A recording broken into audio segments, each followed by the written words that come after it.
बिस्मिल्लाहिर्रहमानिर्रहीम, अस्सलामु अलैकुम। पाकिस्तान मॉर्निंग में आपको खुशामदीद कहेंगे। मैं हूँ आपकी मेज़बान इशाल अदनान और मैं हूँ मोहम्मद जुनैद हलीम। गुड मॉर्निंग, सुबह खैर। उम्मीद करते हैं कि आपकी सुबह खैरियत से गुजर रही हो। आज जुमा है, आप सभी को जुमा बहुत बहुत मुबारक हो और आज मुबारक दिन है, मुबारक काम का आगाज़ होने जा रहा है। पाकिस्तान पूरी दुनिया की तवज्जो का और नज़रों का मरकज़ है, क्योंकि पाकिस्तान ने इस दुनिया को एक बड़ी तबाही से उस वक्त बचाया जब डोनाल्ड ट्रंप या अमेरिका किसी के काबू में नहीं आ रहे थे। तो हम उम्मीद करते हैं जो इंतज़ामात हमने किए हैं, जो इस वक्त स्टेज सजा हुआ है, जो इंतज़ामात हैं और जो तैयारियाँ हैं और जो उम्मीदें हैं, उस पर ये तमाम चीज़ें पूरी उतर पाएँ। बिल्कुल जी। और पाकिस्तान आलमी सतह पर अमन के दाई के तौर पर उभर रहा है। इस्लामाबाद इस वक्त दुनिया की तवज्जो का मरकज़ बन चुका है, जहां ईरान है, अमेरिका है, उनके दरमियान इंतहाई अहम मुज़ाकरात का आगाज़ हो रहा है। और इन मुज़ाकरात का मकसद ना सिर्फ कशीदगी में कमी लाना है, बल्कि मुमकिना जो जंगबंदी है उसको यकीनी बनाना भी है।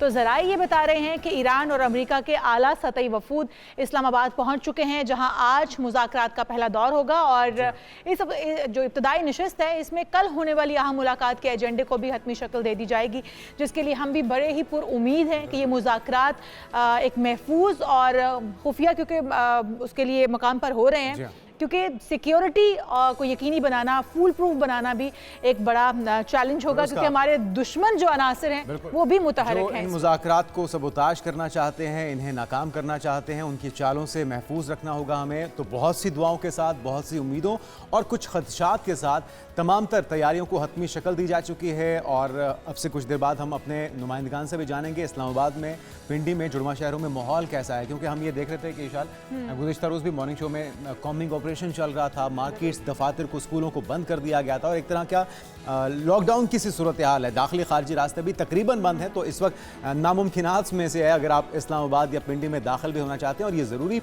तमाम पाकिस्तानी अवाम को पूरी तरह से इसमें साथ देना होगा, हुकूमत का, रियासत का। और ये मुज़ाकरात एक महफूज और खुफिया मुकाम पर होंगे, जहाँ मीडिया को रसाई हासिल नहीं होगी और दोनों ममालिक के हुकाम के दरमियान बराह रास्त मुलाकात का इम्कान भी मौजूद है। जी हाँ। और इन मुज़ाकरात में वज़ीर आज़म शहबाज शरीफ और नायब वज़ीर आज़म इसहाक डार भी शरीक होंगे और उनसे खित्ते में अमन के लिए एक बड़ी सिफारती कामयाबी भी करार दिया जा रहा है। हमारी तरफ से भी बहुत बहुत मुबारकबाद वज़ीर आज़म शहबाज शरीफ, फील्ड मार्शल सैयद आसिम मुनीर और जो तमाम वहाँ पर स्टेक होल्डर्स मौजूद होंगे, उनको भी इस कोशिशों, इन काविशों के लिए। हम आ जाते हैं अपनी टॉप 5 स्टोरीज़ की जानिब। और पहले आज हम अपने प्रोग्राम में स्टोरी शामिल करेंगे, ईरान अमेरिका जंगबंदी के बाद पाकिस्तान तवज्जो का मरकज़ बन चुका है। मुज़ाकरात आज और कल इस्लामाबाद में होंगे और इसी पर सबकी नजरें गड़ी हैं, इस पर भी तफसील से जायजा लेंगे। बिल्कुल, इसका जायजा लेंगे और फिर बात होगी ईरान जंग नहीं चाहता लेकिन अपने हुकूक से दस्तबरदार भी नहीं होगा। मुश्तबा खामेनाई सुप्रीम लीडर ईरान की तरफ से ये बयान सामने आया है और मुनासिब बयान है, हम भी इसकी हिमायत करते हैं। ईरान के साथ अमन मुआहिदे के लिए बहुत पुरुमीद हूँ। ईरानी रहनुमा बहुत हद तक माकूल हैं, मगर मुआहिदा ना किया तो बहुत तकलीफ दे होगा। ट्रंप की तरफ से उनके रवायती अंदाज में बयानात और साथ में हल्की सी धमकी भी वो लगा देते हैं। और यही स्ट्रेटजी हम दोनों अंदाज में, दोनों तरफ में देख रहे हैं, क्योंकि दोनों ये चाहेंगे कि वो हाई ग्राउंड्स पे अपने मौक़िफ़ को रखते हुए टेबल टॉक पे आएँ, ताकि दूसरे को आसानी से कायल किया जा सके। जी हाँ, इस पर भी हम तफसील से जायजा लेंगे। उसके बाद बात करेंगे पेशावर ज़ल्मी ने कराची किंग्स को 159 रन के रिकॉर्ड मार्जिन से शिकस्त दे दी है। बाबर और मेंडिस ने PSL की तारीख की सबसे बड़ी शराकतदारी का रिकॉर्ड बना दिया है। इस पर भी तफसील से जायजा लेंगे। कौन से और प्लेयर्स हैं जो कि चल सकते थे और जिनको हम देख रहे हैं कि वो अभी तक चल नहीं पाए, इस पर भी तफसील से जायजा लेंगे। बिल्कुल। और आज ही के प्रोग्राम में नाज़रीन बात करेंगे पाकिस्तानी नौजवानों की। पाकिस्तानी नौजवान बैरून मुल्क कैसे जाएं, बैरून मुल्क तालीम के लिए दुरुस्त मुल्क और यूनिवर्सिटी का इंतखाब करने के लिए किन अवामिल को मद्देनज़र रखना चाहिए। वैसे तो सबसे बेहतर यही है कि आप अपने मुल्क में सर्व करें, लेकिन अगर कोई बाहर जाना चाहता है, रोज़गार के मौक़ों के लिए हिजरत करना चाहता है, और वैसे भी हमारा दीन भी ये हमें सिखाता है कि हिजरत में बरकत है, तो उसका बेहतर तरीका क्या हो सकता है, बेहतर अपॉर्चुनिटीज़, बेहतर ज़रिया कौन सा हो सकता है, इस पर माहिरीन की राय शामिल करेंगे। उसके बाद हम बात करेंगे, अगर बीमारियों से बचना है तो अपना लाइफस्टाइल बेहतर करना होगा। अपनी लाइफस्टाइल के अंदर कुछ तब्दीलियां करके आप बहुत सारी बीमारियों से बच सकते हैं। एक्सरसाइज को अपना मामूल बनाइए, वॉक कीजिए, हेल्थी खाइए और टेंशन ना लीजिए। और ये बहुत सारे ऐसे अवामिल हैं जो कि हमारी सेहत को बिगाड़ते हैं, अगर इन पर कंट्रोल कर लिया जाए तो आपकी सेहत बेहतर हो सकती है। इस पर भी तफसील से माहिरीन की राय लेंगे, लेकिन सबसे पहले आ जाएंगे अपने पहले टॉपिक के जानिब। और पहले टॉपिक में हम यही डिस्कस करने वाले हैं जो कि पाकिस्तान की बड़ी कोशिश, बड़ी काविश कामयाबी से हमकनार हो। पाकिस्तान आलमी सिफारती मरकज़ बन चुका है। ईरान और अमेरिका के दरमियान अमन मुज़ाकरात का आगाज़ जिस तरह से हम बता रहे हैं कि आज इंशाल्लाह इस्लामाबाद में हो रहा है, और ये मुज़ाकरात एक ऐसे वक्त में हो रहे हैं जब ख़ित्ता शदीद दबाव का शिकार है, शदीद बहरान का शिकार है। और हम देख रहे हैं कि क्राइसिस हर तरफ ही हमें देखने को मिल रहे हैं। फ्यूल क्राइसिस हो गए या फिर अशियाए खुरनोश की किल्लत हो गई, महंगाई का ज़ोर ज़ोरा है। इस तमाम सूरत हाल के अंदर पाकिस्तान ने, दीगर ममालिक भी यही चाहते थे और उनकी भी कोशिशें यही थी, लेकिन ये सेहरा पाकिस्तान के सर जाता है। पाकिस्तान के अंदर ये मुज़ाकरात होने जा रहे हैं और इन मुज़ाकरात के अंदर ये तय पाएगा कि अब किन शराइत पर ये जंग बंदी यकीनी बनाई जाए। बिल्कुल, और नज़रें भी इसी बात पर जमी हुई हैं कि ये बातचीत किसी मुमकिन जंग बंदी और देर पा अमन, पायदार अमन की राह को हमवार कर सके। ज़राए ये भी बता रहे हैं नाज़रीन कि दोनों ममालिक के आला सतही वफूद इस्लामाबाद पहुँच चुके हैं और जिनके लिए इंतज़ामात किए जा चुके हैं सिक्योरिटी के फुल प्रूफ। और आज मुज़ाकरात का पहला दौर होगा। बाकायदा मुज़ाकरात के लिए नशिस्त जो है वो हफ्ते के रोज़ होगी, और इसका इजहार हमने देखा था कि तर्जुमान वाइट हाउस कैरोलिन लेविट की तरफ से भी कर दिया गया था। इस इब्तदाई नशिस्त में कल होने वाले एक अहम मुलाकात के एजेंडे को हतमी शक्ल दी जा चुकी है।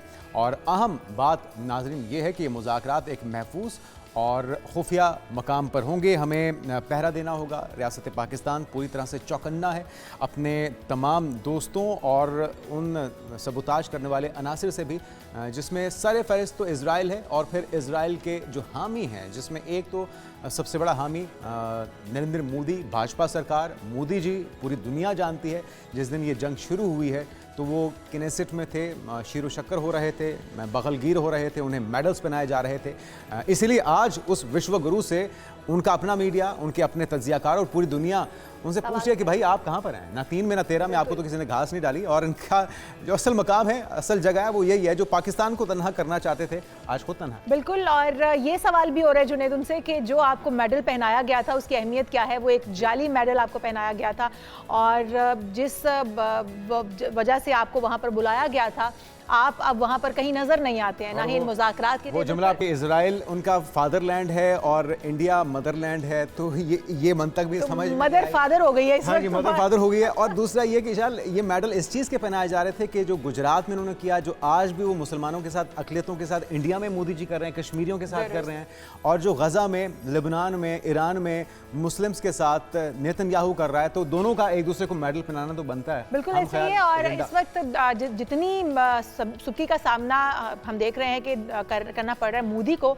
उतना ही नेतन्याहू को भी करना पड़ रहा है। नेतन्याहू के जैसे ये इमरजेंसी की कंडीशन जो है वो ख़त्म हुई है, वहाँ पर भी जंगबंदी जो है वो हुई है, तो उसके बाद हमने देखा है कि वहाँ की कोर्ट्स वो एक्टिवेट हो गई हैं और अपोजिशन जमातें भी हुई हैं और फ़ौरन से पहले उनकी हेयरिंग भी रख दी गई है और अदालत की जानिब से अदालत की जानिब से कह दिया गया है कि अब किसी किस्म की छूट नहीं दी जाएगी। और यही जो उनके साथ जो सियासी थे वहाँ के ओहदेदारान, वो ये कहते थे कि इन्होंने खुद ही जंग बंदी करके अपनी कब्र खोद दी है सियासी। तो ये भी लगता है कि अब एक कटहरे में लाया जाएगा और एक सख्त किस्म का कड़ा एहतसाब होने जा रहा है नेतन्याहू का। बिल्कुल होने जा रहा है। वज़ीर ख़ारजा हैं, नायब वज़ीर आज़म हैं इसहाक़ डार साहब, किस तरह से सहूलियात दी जाएंगी, किस तरह से फैसिलिटेट किया जाएगा तमाम फ़्लाइट्स को, उसके अंदर मौजूद हमारे मोअज़्ज़ज़ मेहमानों को, शुरका को, ये बड़ा अहम इक़दाम है और बहुत ही हसास मामला इस वजह से है कि जिम्मेदारी बहुत भारी है हमारी तमाम लॉ इन्फोर्समेंट एजेंसी के ऊपर, इंतज़ामिया के ऊपर, रियासत के ऊपर। बिल्कुल जी, और इन मुज़ाकरात के लिए पाकिस्तान ने बहुत सारी कोशिशें की हैं और फाइनली ये मुज़ाकरात अब इस्लामाबाद में इनकी बैठक होने जा रही है, जिसके बारे में बड़े शकूक व शुबहात भी पहले जाहिर किए जा रहे थे कि शायद वेन्यू तब्दील किया जाए, लेकिन पाकिस्तान पर दोनों ममालिक का एतमाद का इजहार ये वाज़े करता है कि पाकिस्तान एक पुरअमन मुल्क है और अमन का ख्वाहिशमंद भी है और अमन का ख्वाखा भी है, और इसी के लिए कोशिशें और काविशें करता चला आ रहा है और आइंदा भी करता रहेगा।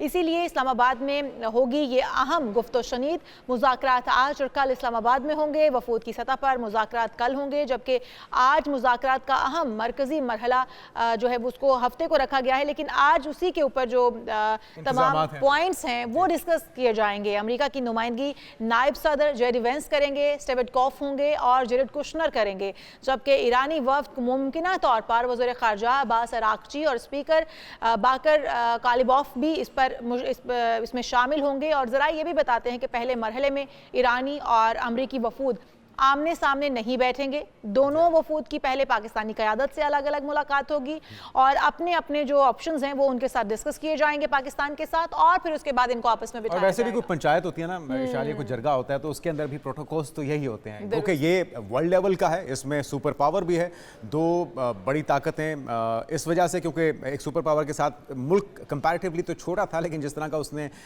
रिस्पॉन्स दिया है उससे उसकी अहमियत कई गुना बढ़ चुकी है। हमारे साथ नुमाइंदा ख़ुसूसी सदीक साजिद मौजूद हैं। सदीक, अहम इंतज़ामात, बड़े इंतज़ामात, और उसके लिए वज़ीर ख़ारजा की तरफ से, नायब वज़ीर आज़म की तरफ से सहूलियात देने का कहा गया है। क्या क्या सहूलियात दी जाएंगी, इंतज़ामात कैसे हैं, जुड़वा शहरों में इस वक्त क्या माहौल देख रहे हैं आप?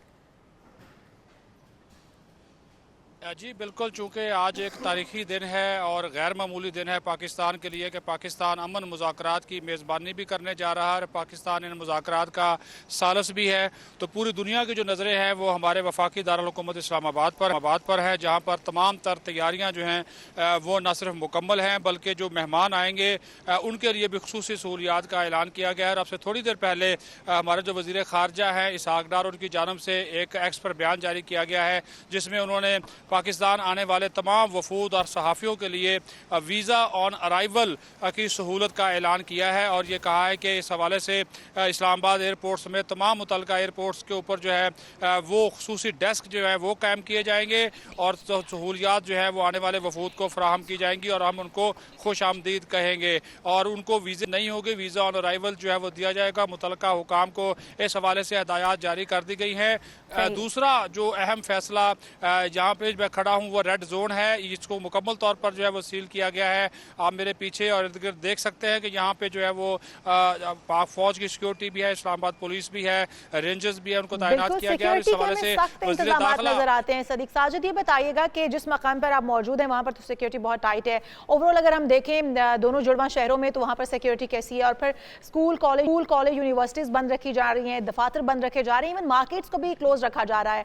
इस हवाले से भी बताइएगा कि क्या एडवाइजरी जारी की गई है, क्या कोई ज़रूरत के लिए भी बाहर निकल सकता है या नहीं? और फिर बताया जा रहा है कि खुफिया मकाम पर, एक सिक्योर मकाम पर ये मीटिंग अरेंज की जाएगी और वहाँ पर एक्सेस नहीं दी जाएगी मीडिया को।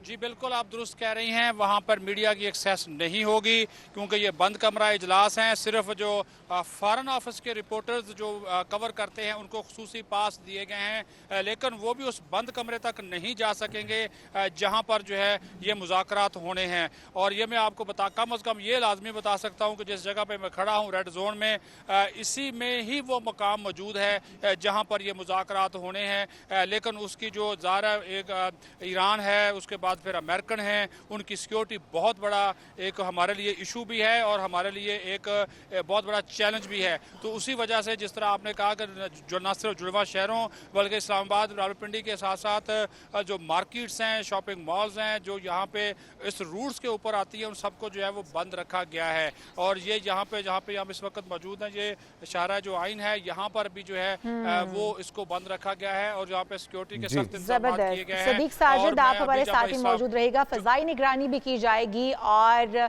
हम देख रहे हैं कि मुकम्मल तौर पर पैक कर दिया गया है दोनों जुड़वा शहरों को, ना तो एंट्री और ना ही एग्जिट, कोई भी पॉइंट इस वक्त खुला नहीं है। बहुत शुक्रिया, हमारे साथ सदीक साजिद मौजूद थे, इस हवाले से हमें अपडेट कर रहे थे। और हमें इस वक्त ज्वाइन किया है डॉक्टर मोहम्मद इरफान फ़ानी, माहिर आलमी अमूर हैं, उनसे भी जान लेते हैं। जी जुनेद। जी इरफान साहब, आपको वेलकम कहेंगे पाकिस्तान मॉर्निंग में। बहुत ही तारीख़ी दिन, बहुत ही बड़ा दिन है, अहमियत का हामिल है। मेहमान कुछ पहुंच चुके, कुछ पहुंचने वाले हैं, उनको फैसिलिटेट भी किया जा रहा है। जिस तरह से हम अपने नुमाइंदगान से लम्हा बलम्हा सूरत हाल जान भी रहे हैं। एक तो ये बताएगा कि चांसेस कितने हैं कि इस पहली नशिस्त में कोई नतीजा निकला है, आपको कितने इसकी उम्मीद लग रही है? साथ में जो एक खदशात का एलिमेंट भी बहरहाल मौजूद तो है, और हमने अमली तौर पर भी देखा गुज़श्ता 24 से 48 घंटों में जिस तरह से लेबनान को निशाना बनाया गया है, वहाँ पर खुरेज़ी की गई, उस ईरान को भी निशाना बनाया गया। खुशाइन बात यह है कि लेबनान के साथ भी इसराइल के मुज़ाकरात का सिलसिला शुरू तो हुआ है और ईरानी जो क़यादत है वो ये कह रही है कि पाकिस्तान ने हमें रोका, लेबनान के ऊपर होने वाले हमलों की सूरत में जवाबी कार्रवाई के लिए कि अमेरिका नेतन्याहू को बाज कर पाएगा। आप कितने पुरुमीद हैं कि किन चीज़ों पे सेटलमेंट होने जा रही है इस नशिस्त में, और फिर जो पाकिस्तान का किरदार है, जिस तरह से पूरी दुनिया इसको एक्नॉलेज भी कर रही है। गुज़श्ता जो दिन था हमने देखा कि 20 से 25 ममालिक के सरबराहान का वज़ीर-ए-आज़म से रब्ता होना, उनका शुक्रिया बोलना, ये कितनी बड़ी तारीख़ी अहमियत का हामिल है। ये जो भी हो रहा है इस वक्त तारीख़ के सुनहरी अल्फाज में पाकिस्तान का किरदार तो यकीनी तौर पर लिखा जाएगा। जी बिल्कुल, मैं आपकी बात से जुनैद बिल्कुल मुत्तफिक हूँ कि अल्लाह ताला ने पाकिस्तान के सर पे ये जो दस्तार सफारती सतह पे रखी है पाकिस्तान की तारीख़ के अंदर हमें इस तरह की कोई मिसाल नहीं मिलती है। जहाँ तक आपने बात की है कि हमें कितना पुरुउम्मीद होना चाहिए, तो मेरा ख़्याल है कि ये सूरज की वो पहली किरण है जिसके बाद इंशाअल्लाह ताला उजाला जो है दुनिया के अंदर जो अमन का जो है वो इंशाअल्लाह अभी मुंतज़िर है, और एक रोशन दिन जो है अमन का वो पूरी दुनिया आने वाले वक्तों में देखेगी।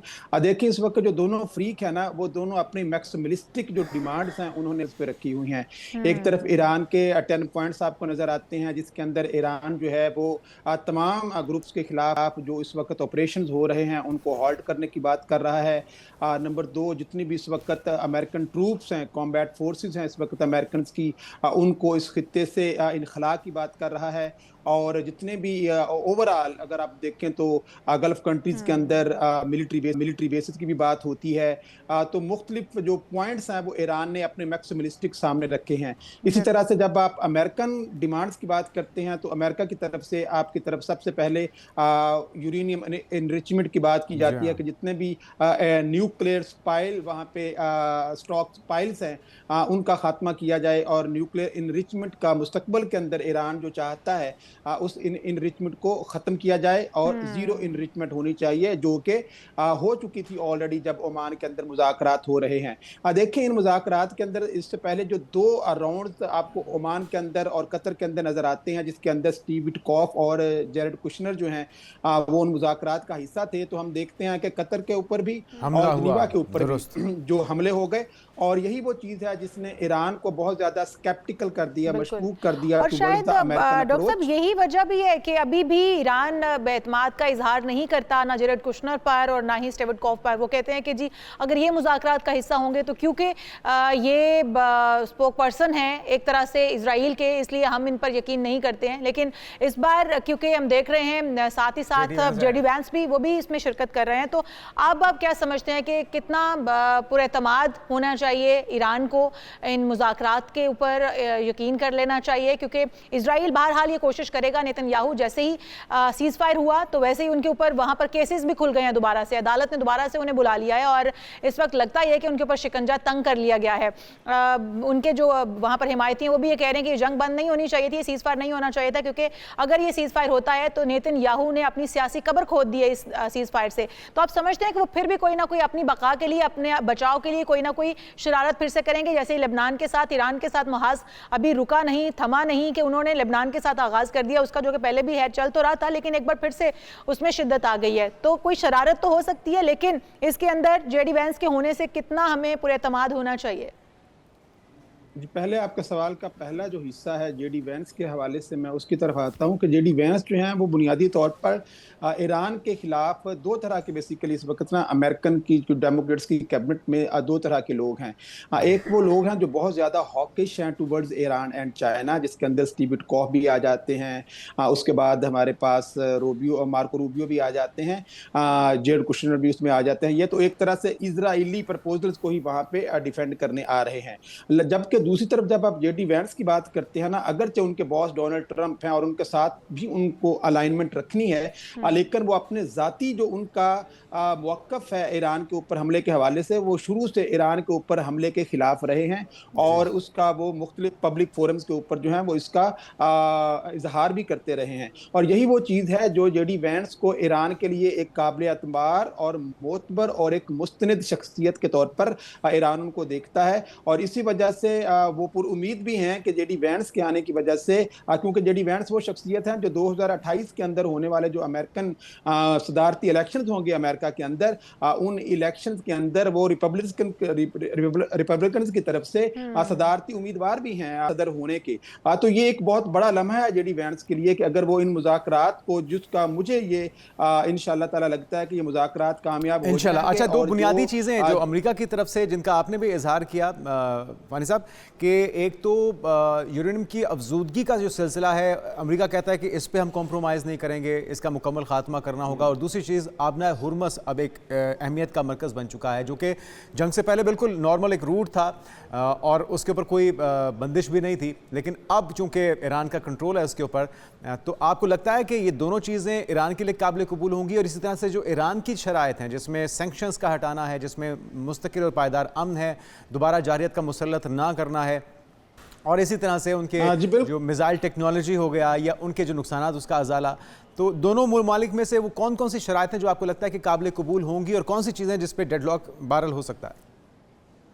देखें, जब भी दोनों फ्री कैन अपनी मैक्सिमलिस्टिक डिमांड्स के साथ आए हैं ना, तो सबसे पहले तो दोनों अलग कमरों में फ्री कैन को बिठाया जाएगा और हमारे जो शहबाज शरीफ होस्ट हैं, और हो सकता है उनके साथ आर्मी चीफ भी, हमारे फील्ड मार्शल भी साथ हों, तो वो दोनों फ्री कैन को सुनेंगे और दोनों की डिमांड एक दूसरे के सामने रखेंगे, और उसके बाद उन डिमांड्स के ऊपर बात होगी जो कि काबिल अमल हैं, जिनके ऊपर कन्वर्जेंस ऑफ इंटरेस्ट है दोनों ममालिक की। उनके अंदर आपने जैसे स्टेट ऑफ हॉर्मुज की बात की है, तो उसके ऊपर डोनाल्ड ट्रंप के भी जो पिछले दिनों स्टेटमेंट सुनने को मिली थी वो ये कह रहा था कि मैं एक ज्वाइंट मैकेनिज्म जो है स्टेट ऑफ हॉर्मुज को ये आपको प्रैक्टिकल कोई काबिल अमल तजवीज़ लगती है? ये तो मेरी ज़ाती राय तो यह कि उसी तरह का एक वो ख्वाहिश है कि ईरानी अवाम उनको अपना सुप्रीम लीडर बनाना चाहते हैं। आपको लगता है कि मिल के काम कर पाएंगे?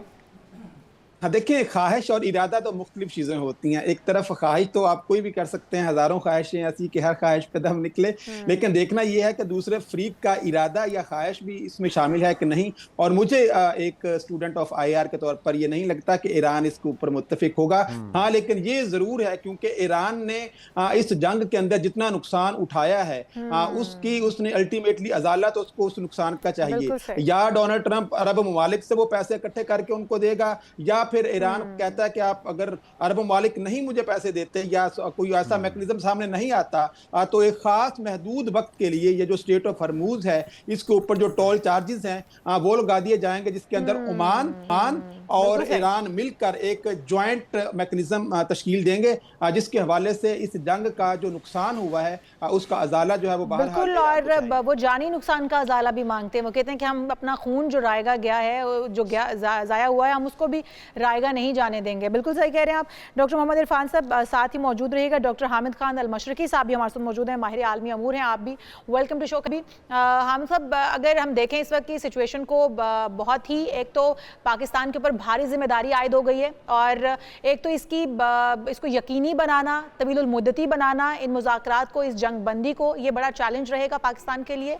लेकिन जो शराइत हैं, आप क्या समझते हैं, दोनों ममालिक की जानिब से जो शराइत दी गई हैं, किसकी शराइत ज़्यादा मानी जाने वाली हैं, या फिर किसका पलड़ा आपको ज़्यादा भारी लगता है कि उसकी शराइत मानी जाएंगी? क्योंकि आज पहले वज़ीर आज़म शहबाज शरीफ, और हो सकता है कि आर्मी चीफ साहब भी साथ बैठे हैं, और उनके साथ दोनों ममालिक के वफूद की अलग अलग मीटिंग हो, अलग अलग नकात शेयर किए जाएं, और उसके बाद फिर इनकी आपस में मुलाकात होगी।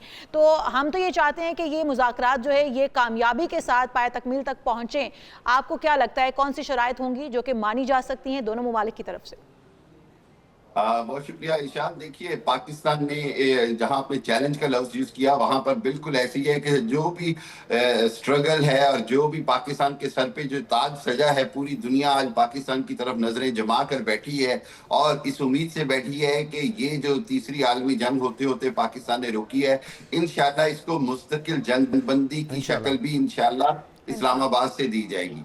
बुनियादी बात यह है कि ईरान के जो मुतालबात हैं वो बड़े रियलिस्टिक है, बड़े जेन्युइन है कि जी उनकी जंग में जो तबाही फिरी है उसका किसी ना किसी अंदाज में उसको कंपनसेट किया जाए, हर्जाना दिया जाए। दूसरी बात ये, 40 साल से ईरान ने जो पाबंदियां सही हैं उसके मुकाबले में अब उस पर पाबंदियां जो है वो खत्म होनी चाहिए, ताकि वो ऑयल जो है वो पूरी दुनिया को इंटरनेशनल मार्केट के मुताबिक बेचे, ना कि कौड़ियों के दाम बेचे। तीसरी बात उनकी ये बड़ी इंपॉर्टेंट है कि जो पिछले 150 से 30 साल में उनके 150 से 200 अरब यूरोप के असासे मुंजमद हुए हैं, फ्रोजन अकाउंट्स हैं, उनको रिलीज किया जाए। चौथी बात ये है कि जी मिसाइल प्रोग्राम के हवाले से वो अपनी डेटरेंस जो है वो दिफाई सलाहियत कंप्रोमाइज नहीं करेंगे, लेकिन वहां पर यूरेनियम के हवाले से अब अमेरिका का जो मुतालबा है, मेरा ख्याल है कि ईरान को वो मानना चाहिए और किसी न किसी शक्ल में यूरेनियम की अफसुर्दगी के ऊपर अमेरिका को और बाकी जो गारंटोर्स हैं उनको सेटिस्फाई करना चाहिए। उसमें चाइना भी शामिल है, रशिया भी शामिल है। दूसरी बात ये कि अमेरिका जो है वो ये इंश्योर करवाना चाहेगा कि जो अमेरिका अगर जंग खत्म भी होती है कि जो अमरीकी अड्डे या अमरीकी मुफादात है उनको टारगेट नहीं किया जाएगा। तीसरी बात यह है कि जो अरब ममालिक के अंदर यूएई, सऊदी अरब और जिन ममालिक को टारगेट किया गया उनके लिए भी कोई ना कोई कंपनसेशन का तरीका निकाला जाएगा और उसके ऊपर भी ईरान को एग्री करना पड़ेगा। आपने हरमुज के हवाले से जो कंट्रोल है वो अमेरिका जो है, अमेरिका चाहता है कि उसका कंट्रोल दोबारा से ओपन टेरिटरीज की तरह, ओपन वाटर्स की तरह किसी के पास ना हो या बिलवास्ता तौर पर अमेरिका को चला जाए, जो कि मैं समझता हूं कि ईरान एक्सेप्ट नहीं करेगा। लेकिन वो जो मैकेनिज्म बात हो रही है, ईरान और पाकिस्तान, ईरान और अमान मिलकर कोई मैकेनिज्म चलाएं आपने हरमुज का, मेरा ख्याल है वो बड़ा प्रैक्टिकल होगा और इंशाल्लाह पाकिस्तान के लिए एक बड़ा लॉन्ग टर्म स्टेक्स इन्वॉल्व हो जाएंगी इकोनॉमिकली इन द रीजन। अच्छा, एक चीज़ अगर देखी जाए मशरकी साहब, ये जो वक्त आ रहा है अमेरिका का, इसके अंदर उम्मीद भी नज़र आती है और ख़दशा भी नज़र आता है। उम्मीद नज़र आती है जेडी वैंस की सूरत में, क्योंकि वो शुरू से इस जंग के खिलाफ थे जो ईरान के ऊपर मुसल्लत की गई, और जो खदशात हैं वो जेरेड कुशनर और स्टीव विटकॉफ की सूरत में है। उनका ट्रैक रिकॉर्ड माजी में जिस तरह से हमले होते रहे और जिस तरह से वो इसराइल की हिमायत करते हैं, डोनाल्ड ट्रंप का जो भी पैगाम है या जो भी उनकी पॉलिसी है उसको टो करेंगे। तो आपको क्या लगता है कि किसका पलड़ा भारी रहेगा इस वक्त के अंदर भी, क्योंकि जेडी वैंस के पास एक बेहतरीन मौका है, क्योंकि जो अमेरिकी अवाम है वो नहीं चाहते, जितने भी अमेरिकी इत्तेहादी हैं वो इस जंग नहीं चाहते। तो अगर रिप्लेसमेंट के बाद भी होती है मिड टर्म इलेक्शन में, तो जेडी वैंस एक बेहतरीन ऑप्शन हो सकती है कि वो मुज़ाकरात को देर बना के वो हिमायत हासिल कर सकते हैं। क्या कहेंगे आप? ऐसे बिल्कुल ऐसे ही है जुनैद। देखिए बात यह है कि जेरेड कुशनर और स्टीव विटकॉफ वो शख्सियात हैं जिनका ईरान आमादा भी नहीं था कि मुज़ाकरात में वो शामिल भी हो, और क्योंकि वो जूइश लॉबी को रिप्रेजेंट करते हैं। और सबसे बड़ी बात यह है कि जेरेड कुशनर जो है वो नेतन्याहू के साथ बहुत ज्यादा एंगेज रहे हैं पिछले 8-10 साल से, और जो स्टीव विटकॉफ है वो सेहूनी लॉबी के इस जंग को शुरू कराने वाले लोगों में शामिल है, वॉर एडवाइजर्स में शामिल हैं ट्रंप के। सो इस हवाले से ईरान तो उनके ऊपर ट्रस्ट भी नहीं करता और ईरान के तहफ़्फ़ुज़ात हैं। जेडी वैंस जो हैं उनके बारे में बड़ी क्लियर सी राय है कि उन्होंने ना सिर्फ नेतन्याहू को डांटा इस जंग के 1-2 हफ्ते के बाद टेलीफोनिक कॉल पे कि आपने गलत बयानी करके अमेरिका को भी दलदल में फंसा दिया है और पूरी दुनिया को एक बहुत बड़ी अंधेरी गली में लाके खड़ा कर दिया है, और इस हवाले से जेडी वैंस के पास एक मैंडेट है। देखिए एक मुल्क के नायब सदर हैं, अमेरिका के सदर के बाद सेकंड मोस्ट पावरफुल शख्सियत के हवाले से उनके पास कोई इख्तियारात होंगे फैसला साजी के, और वो जो भी वहां पर फैसला करेंगे या जो भी एग्रीमेंट या कमिटमेंट करेंगे उसको अमेरिका ऑनर करेगा, अमेरिका को उसको मानना पड़ेगा और तारीख में लिखा भी जाएगा उसका किरदार। और एक चीज आपको बता दूं, बिल्कुल आपने बड़ा अच्छा पॉइंट कहा कि JD Vance is a president in waiting, जो कि ये समझ रहे हैं कि चूंकि टर्म के आखिरी टर्म है ट्रंप की, तो अगली टर्म में रिपब्लिकन के प्रेसिडेंट के उम्मीदवार होंगे। बिल्कुल, जितनी साख अपनी खराब कर चुके हैं डोनाल्ड ट्रंप, तो लगता यह है कि बहुत ही बड़ा स्कोप है इस वक्त जेडी वैंस के पास, बहुत ही बड़ा मौका भी है अगर वो ये जंग खत्म करने में अपना किरदार अदा करते हैं। एक तो उनका सुनहरी हरूफ में नाम तो लिखा जाएगा, साथ ही साथ वज़ीर आज़म के लिए भी वो एक बड़े उम्मीदवार के तौर पर सामने आ सकते हैं। अच्छा, अगर हम मैं आऊँगी फानी साहब की तरफ। फानी साहब, अगर हम देखें इस सारी सूरत हाल के अंदर, तो जैसा मैं पहले भी बात करी थी कि बहुत सारे अनासर ऐसे भी होंगे जो नहीं चाहेंगे कि मुज़ाकरात किसी तौर पर कामयाब हो या फिर ये तवील मुद्दती जंग बंदी हो सके। इसके अंदर हम देख रहे हैं कि डोनाल्ड ट्रंप का एक बयान आता है और दूसरी तरफ से फिर मुश्तबा हामनाई का भी बयान आता है। वो दोनों जानिब से जो बयान दिए जा रहे हैं, मुश्तबा हामनाई कहते हैं कि हम ना तो अपनी जो खून है बहा उसको माफ़ करने के लिए तैयार है और ना ही अपने जो हमारे जो तमाम तहफ़्फ़ुज़ात हैं हमारे, हम उनको भी अपना टारगेट जो है वो उनको नहीं होने देंगे या अपने आप को टारगेट नहीं होने देंगे। एक तो वो उनका भी बयान बड़ा वाज़ेह है, साफ है। वो जिस तरह से वो कहते हैं कि हमारे जो अपने इख्तियारात के ऊपर हमारे ऊपर कब्जा करने की कोशिश या हमें जो चीज़ें हमें चाहिए हैं, जो हमारी अपनी ज़रूरत है, उनके ऊपर भी हमें रोका जाता है, तो हम उससे नहीं रुकेंगे। दूसरी तरफ डोनाल्ड ट्रंप जो कहते हैं वो कहते हैं कि अगर मुज़ाकरात कामयाब नहीं होते हैं या हमारी शराइत नहीं मानी जाती तो ये बड़ा तकलीफदेह होगा। तो ये डोनाल्ड ट्रंप भी क्या वाकई में सीरियस हैं? अगर हम सिर्फ ये बात कर लें कि जेडी वेंस यहाँ पर आ गए हैं तो मुज़ाकरात कामयाब हो जाएंगे? देखिए, जब आप डोनाल्ड ट्रंप की जी डोनाल्ड ट्रंप की शख्सियत के हवाले से जब आप बात करते हैं ना, तो डोनाल्ड ट्रंप की शख्सियत को लेके क्योंकि उनका बैकग्राउंड जो है वो एक बिजनेस माइंड शख्स हैं, निगोशिएशंस और हर चीज़ के अंदर business, profit, dollars, money, oil, इन चीज़ों को वो देखते हैं। स्टेट ऑफ हॉर्मुज़ की भी बात हुई तो उन्होंने फ़ौरन से कहा कि हम एक जॉइंट मैकेनिज्म बना सकते हैं, और पिछले दिन उनकी ये भी स्टेटमेंट सामने आई कि मैं तो ये चाहता था कि ईरान के सारे ऑयल के ऊपर मैं कब्जा कर लेता, लेकिन अमरीकी अवाम जो हैं वो बेवकूफ़ हैं। तो मतलब वो एक ट्रेडिशनल जो पॉलिटिशियंस होते हैं या डिप्लोमेट्स होते हैं या जो एक इंस्टीट्यूशनलाइजेशन के कॉन्टेक्स्ट में जो सामने लीडर्स आते हैं वो उस तरह की शख्सियत हैं नहीं है। इस वक्त देखिए अमेरिकन जो पॉलिटिक्स है ना वो सारी की सारी इंस्टीट्यूशनलिज्म से निकल के वो पर्सनलाइज्ड हो चुकी है। अगर आप देखते हैं कि डोनाल्ड ट्रंप को वो उनकी कैबिनेट के अंदर वो लोग शामिल हैं कि जिनका जो बैकग्राउंड है वो बैकग्राउंड उनका पॉलिटिक्स या सफारतकारी का नहीं है। वो सारे वो लोग हैं जो रियल स्टेट से सामने आए हुए नजर आते हैं, या वो जो बड़े आराम से डोनाल्ड ट्रंप के सामने सर झुका के खड़े रहे, इंस्टीट्यूशन जिनके अंदर रोल प्ले नहीं करते हैं। तो इस वजह से डोनाल्ड ट्रंप के हवाले से कोई बात भी कहना कि एक वक्त में आप देखें ना कि ट्यूसडे वक्त वो कह रहे हैं कि मैं एक जेनोसाइडल थ्रेट देते हैं कि मैं एक पूरी की पूरी जो तहजीब है उसका खात्मा करने जा रहा हूं, और अगले दिन फिर वो नोबेल पीस प्राइज की बात कर रहे हैं। उनके ऊपर तो भी रिसेंटली 2-3-4 किताबें उनके जो साइकोलॉजिकल ट्रेड्स हैं डोनाल्ड ट्रंप के उनके ऊपर लिखी जा चुकी हैं, केस ऑफ डोनाल्ड ट्रंप के नाम से, जिसके ऊपर 100 से ज्यादा जो साइकोलॉजिस्ट हैं, साइकेट्रिस्ट हैं, वो इस बात के ऊपर मुत्तफिक नजर आते हैं कि बहुत सारे जो ट्रेड्स हैं, साइकोलॉजिकल ट्रेड्स, उसकी वजह से वो एक अनस्टेबल पर्सनैलिटी का शिकार है जो कि एक मुल्क को चलाने के लिए बेहतर नहीं है। और आप देखते हैं कि डेमोक्रेट्स की तरफ से भी कांग्रेस के अंदर 20% जो कांग्रेस के मेंबर्स हैं उन्होंने डोनाल्ड ट्रंप के हवाले से 25th जो अमेंडमेंट है United states of American constitution की, उसके हवाले से उन्होंने ये कहा है कि ये अनस्टेबल है और इनकी इंपीचमेंट होनी चाहिए। जहां तक बात है कौन से वो बड़े फैक्टर्स हैं जो इस मुज़ाकरात के रास्ते में हायल हो सकते हैं या रुकावट बन सकते हैं, तो सबसे बड़ा तो लैक ऑफ ट्रस्ट है जो दोनों फ्री कैन के दरमियान मौजूद है, और उस लैक ऑफ ट्रस्ट की भी सबसे बड़ी वजह खुद अमेरिकन का अपना जो गुज़िश्ता माजी रहा है। और दूसरी जो सबसे बड़ी रुकावट है वो स्पॉइलर है, वो इजराइल की शक्ल में है। जैसे ही जंग बंदी की यहाँ पे बात होती है और पाकिस्तान की तरफ से ट्वीट किया जाता है कि जंग बंदी हो जाएगी और इसके ऊपर हम एक मुज़ाकराती अमल को शुरू करने जा रहे हैं, तो आप देखते हैं कि लेबनान के ऊपर जो हमलों की तादाद है उसको बढ़ा दिया जाता है, और 200 से 250 के करीब जो लेबनान लोग हैं वो इस वक्त शहीद हो चुके हैं, और अस्पतालों में वहां पे अब जगह नहीं है उन मरीजों को रखने के लिए। तो ये वो मामला है इजराइल की तरफ से कि उसने हमेशा से एक स्पॉइलर का रोल प्ले किया है, और उसको ये पता है कि अगर इस नहज के ऊपर ये मुज़ाकरात कामयाब हो जाते हैं तो अगरचे उन्होंने जो इजराइल ने मफादात हासिल करने थे ईरान को लेके वो तो बहुत तक उनका प्लान धरा का धरा रह जाएगा, और उनके लिए फांसी का फंदा तैयार है। जो उन्होंने करप्शन की है, जो उन्होंने जंगी जराइम किए हैं और मुसलसल अब भी वो कर रहे हैं, तो अगर ये महाज ख़त्म हुआ तो फिर लगता है कि डोनाल्ड ट्रंप और नेतन्याहू के लिए बहुत सी मुश्किलात खुलने जा रही हैं। बहुत शुक्रिया। हमारे साथ मौजूद थे डॉक्टर हामिद खान अल-मशरकी और डॉक्टर मोहम्मद इरफान फ़ानी साहब। ढेरों दुआएं इन मुज़ाकरात की कामयाबी के लिए, और एक ऐसा लम्हा नाज़रीन, एक ऐसा वक्त जब पूरी दुनिया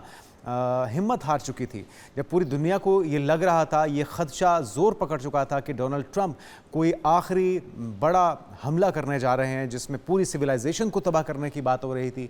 चंद लम्हों पहले पाकिस्तान की दिन रात की कोशिशें, कई रातों तक वज़ीर आज़म शहबाज शरीफ कहते हैं कि ना तो वो खुद और ना ही फील्ड मार्शल सो पाए इसी कोशिश में, जब कोई कोशिश भी नहीं कर रहा था। ये जो कोशिश कर रहा था उसको मुँह की खाना पड़ी थी, डोनाल्ड ट्रंप की ट्रोलिंग का सामना करना पड़ा था उनके अपने इत्तेहादियों को। तो पाकिस्तान की कोशिशें कामयाब हुई हैं, तो ये माहौल बना हुआ है और डेवलपमेंट्स भी आ रही हैं, उससे आपको हम आगाह भी कर रहे हैं। बिल्कुल। और पाकिस्तान को जब इंडिया के साथ जंग हुई थी तभी एक्नॉलेजमेंट मिली थी, और पाकिस्तान जो है वो एक बड़े ही उभर कर सामने आया था बड़ी पावर की तौर पर। और इस वक्त हम देख रहे हैं कि जंगे रुकवाने का सेहरा भी पाकिस्तान ने अपने सर सजा लिया, और हम उम्मीद करते हैं, दुआ गो हैं कि हमें इसमें कामयाबी मिले इंशाल्लाह। इस सिलसिले को यूं ही जारी रखेंगे, लेकिन यहाँ पर एक ब्रेक शामिल करेंगे। आप कहीं मत जाएगा, स्टे विद अस। प्रोग्राम में एक बार फिर से आपको खुशामदीद कहते हैं नाजरीन। और अभी आपको बताएं कि वज़ीर आला पंजाब मरियम नवाज ने जदीद टेक्नोलॉजी के फ़रोग के तहत पंजाब पुलिस पाकिस्तान ऐप का इफ्तिताह कर दिया है, जिसके ज़रिए शहरी अब घर बैठे अपनी कीमती दस्तावेज़ात की गुमशुदगी की रिपोर्ट भी दर्ज करवा सकेंगे। और इस नई सहूलत के तहत शनाख्ती कार्ड, पासपोर्ट और दीगर जो अहम कागजात हैं जो गुम होने की सूरत में शहरियों को थाने जाना पड़ता था, अब वो खिदमत मरकज़ जाने की ज़रूरत भी नहीं पड़ेगी उन्हें। और ये ऐप के ज़रिए वो रिपोर्ट भी दर्ज करवा सकेंगे और FIR भी घर बैठे ही उन्हें मौसूल हो जाएगी। बिल्कुल, और इस बारे में मज़ीद जान लेते हैं आतिफ मलिक से। आतिफ बताएगा कि ये ऐप, इसका नाम क्या है, किस तरह से डाउनलोड की जाएगी और रिस्पॉन्स टाइम क्या होगा इसका? इशाल और जुनेद, मैं इस वक्त लाहौर के खिदमत मरकज़ में मौजूद हूँ। यहाँ पर खिदमत मरकज़ जो ऑलरेडी शहरियों को जो सहूलियात फ़राहम कर रहा है, और आज वज़ीर आला पंजाब की जानिब से एक और इनिशिएटिव लिया गया है, एक और मस्बत और ऐसा इक़दाम किया गया है कि जहाँ पर शहरियों को मज़ीद फैसिलिटेट किया जाएगा। वज़ीर आला पंजाब की जानिब से पंजाब पुलिस ऐप का जो है वो बाकायदा इफ्तिताह कर दिया गया है। ये जो पंजाब पुलिस जो ऐप है, ये ख़ास तौर पे शहरियों के लिए जो बनाई गई है, इसका शहरियों को घर बैठे इसका फ़ायदा होगा। इस ऐप के ज़रिए जो शहरी जो हैं वो अपना, अगर उनका ड्राइविंग लाइसेंस गुम हो गया है, उनका ID कार्ड गुम हो गया है, उनका पासपोर्ट गुम हो गया, या दीगर जो उनके कागजात हैं, कोई डॉक्यूमेंट्स हैं, जो प्रॉपर्टी के डॉक्यूमेंट्स, अगर वो गुम हो गया, उनकी अगर गुमशुदगी अगर वो दर्ज करवाना चाहें तो उनको खिदमत मरकज़ में नहीं आना पड़ेगा। वो अपने घर बैठे इस ऐप को जो है वो डाउनलोड करेंगे, और इस ऐप का उनको ये फ़ायदा होगा कि उनकी जो गुमशुद जो कागजात हैं उनका फ़ौरी तौर पर इंदराज कर लिया जाएगा, और उनको वहाँ पर घर बैठे ही जो है वो रिपोर्ट जो है मौसूल होगी। साथ साथ इसमें एक अहम बात यह है कि अगर शहरियों की कोई FIR भी जो है जो उन्होंने दर्ज करवाई होगी, अगर वो FIR भी गुम होगी है, तो इस ऐप के ज़रिए उस FIR का नंबर, प्लेस, थाना का जो शहर है वो भी इस ऐप के ज़रिए जब वो मेंशन करेंगे तो वो उनको FIR भी जो है वो घर मसूल होगी।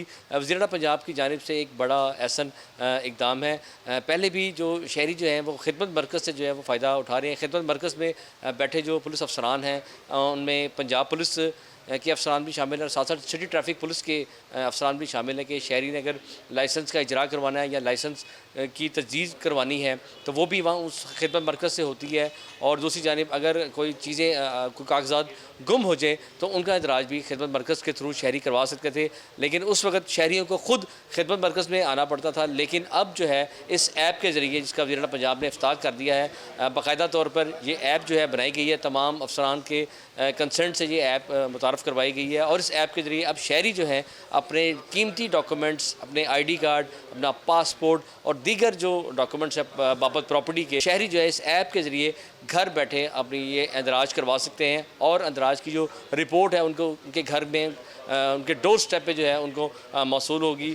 शहरियों को इसका बहुत फ़ायदा होगा, और उम्मीद करते हैं कि मज़ीद जो वज़ीर आला पंजाब है अपने जो पंजाब के जो शहरी हैं उनके लिए हमें बता रहे थे। आतिफ, यकीनी तौर पे खुशाइंद इक़दाम है शहरियों के लिए। घर बैठे कीमती दस्तावेज़ात चोरी हो जाती हैं, बहुत बड़ी परेशानी लाहक हो जाती है, और फिर आपको चक्कर लगाने पड़ते हैं पुलिस स्टेशन के, और कई घंटों आपको इंतज़ार करना पड़ता है। तो ये सारी जो हैसल है ये आसानी में तब्दील कर दी गई है सहूलत के तहत। शनाख्ती कार्ड, आपका पासपोर्ट हो या अहम कोई भी डॉक्यूमेंट है जो आपकी ज़रूरत थी वो खो गया है, तो इस ऐप पे अपनी शिकायत दर्ज कराइए और खिदमत मरकज़ जाने की ज़रूरत आपको नहीं होगी। बिल्कुल, और अगर आपको FIRs के लिए भी पहले जाना पड़ता था रिपोर्ट दर्ज करवाने के लिए, तो आप वो भी, आप घर बैठे FIR भी अपनी दर्ज करवा सकते हैं, और आपको FIR की कॉपी भी घर बैठे वसूल हो जाएगी। लेकिन इसका मतलब ये नहीं कि आपने शरारत के तौर पर रोज़ ही कोई ना कोई एप्लीकेशन देते रहना है। फारिग बैठे हुए हैं तो आप सोच रहे हैं कि शिकायत ही कर रहे हैं, तो उल्टी आपके गले पड़ जाएगी, क्योंकि इसका सामना करना पड़ता है। जेन्युइन केस है तो आप बिल्कुल, बल्कि ये आप उनकी जो बर्डन है उसको बढ़ाने वाली बात होगी अगर आप शरारतन करते हैं, और उसकी सज़ा भी बड़ी भारी हो सकती है।